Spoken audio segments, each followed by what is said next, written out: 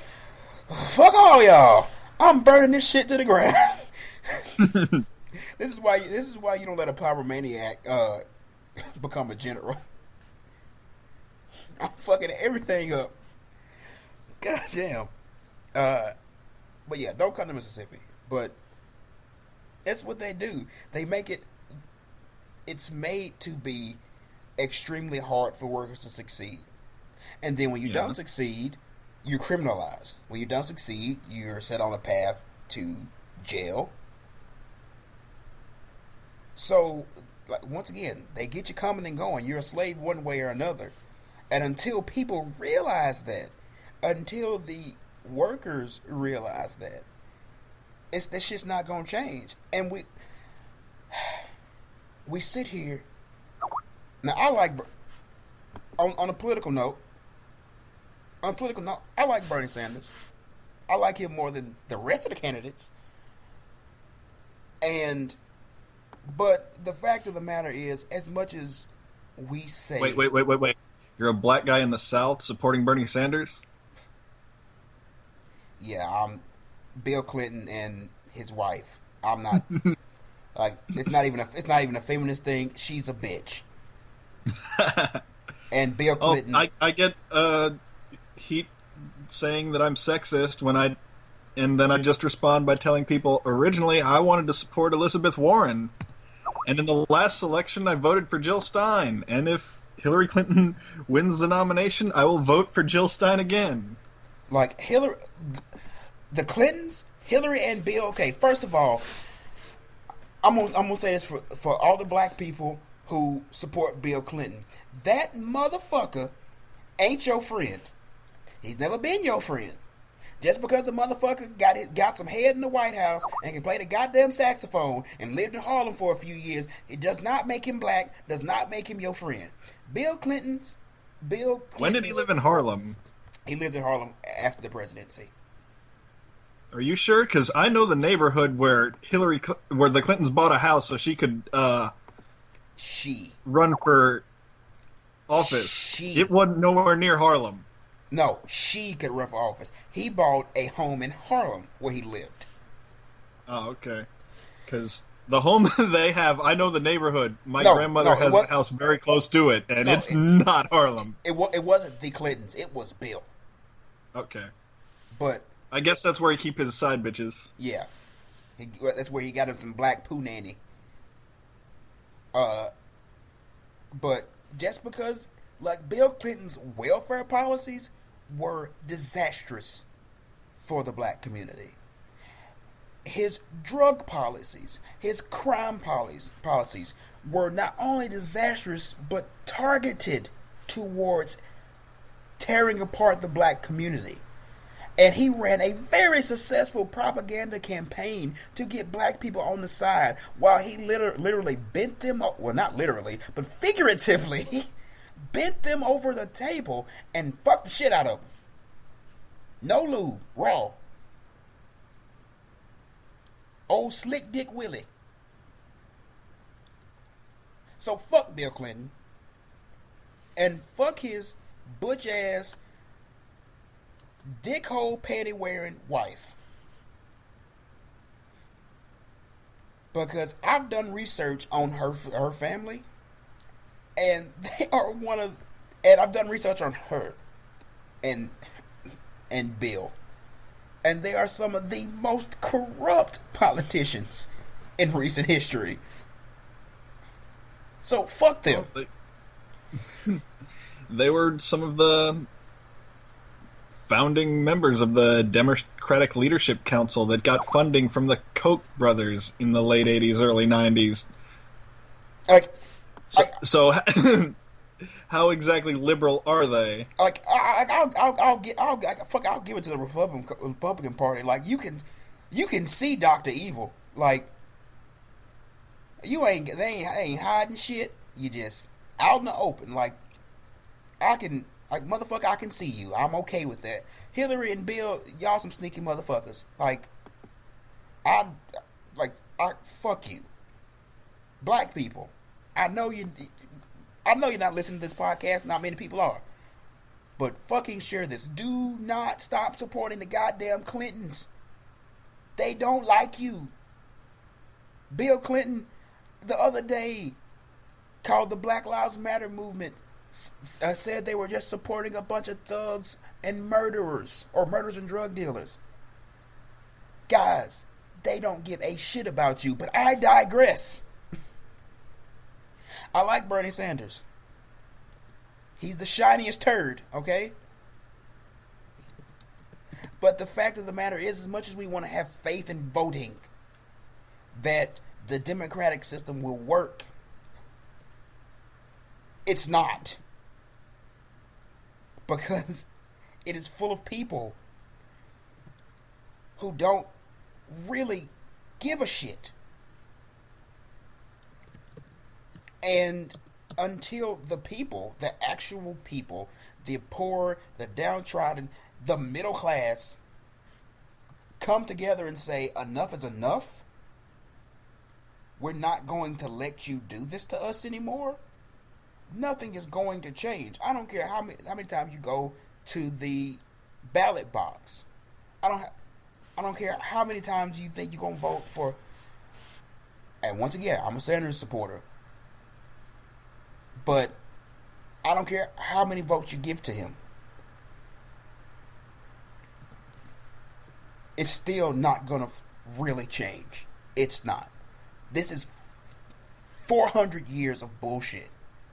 Oh, until you get money out of politics, nothing's going to change. Exactly. Except Sanders will actually push to help get money out of politics. But honestly, he's one guy. He's I one know. dude.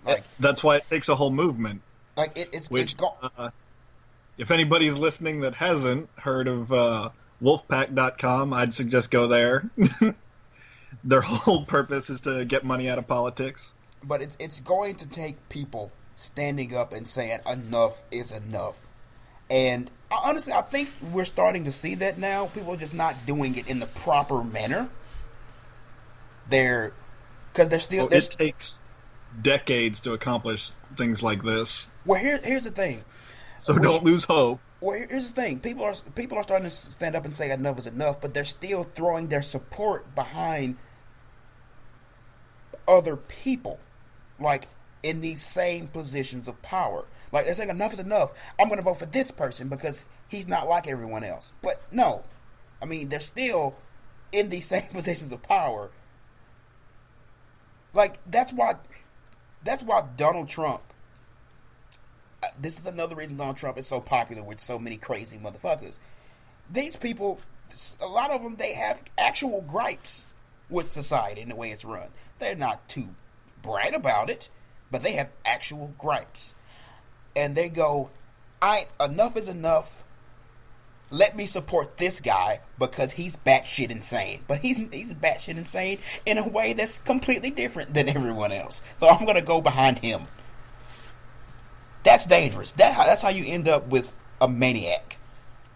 Well, a complete maniac, not a maniacs like we have now, who have been maniacs forever and They just know how to run things. But that's how you end up with a goddamn supervillain for president. This is how motherfuckers end up voting for Dr. Doom 2016.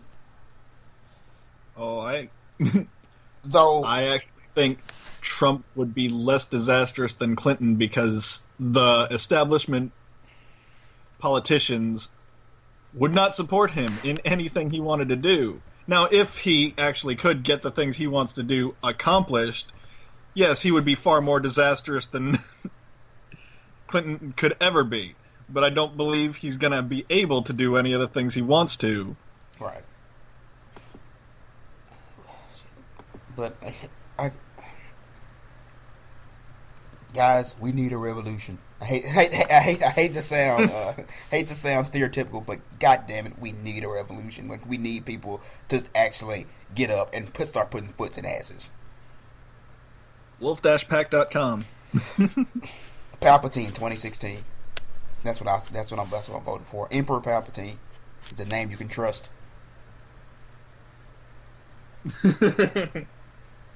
But you know what you're getting with Palpatine? Yes, you know what you're getting with Palpatine. Like shit. I'll follow the Sith. Like, it works. But fuck. Like I said, nothing's going to change until people get up and shit. You take a shit instead of sitting on the pot. Stop farting and just take a shit. America, take a shit. Stop letting. We have a chance. We can stop letting our poor be criminalized. We can let our workers have a fair shake in society. People want to push the American dream. It can be achieved if you stop letting the bullshit keep running.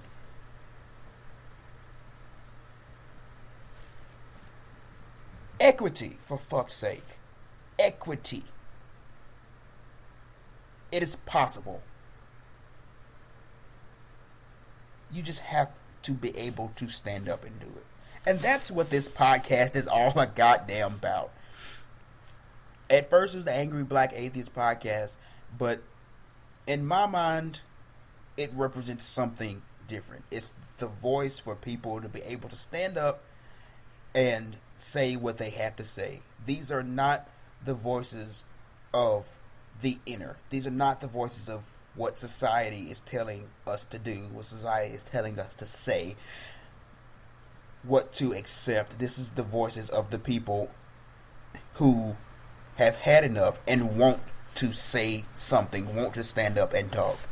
So, any listener out there, the few of you there are who want something, has something to say, contact me. Message me. Message us. And we can help. We can help. But actually, we're actually getting about time, and like I said, it was just down to me and JJ anyway, so we're probably going to end up calling it right here. And it's actually about an hour and a half, so this is about our runtime. So,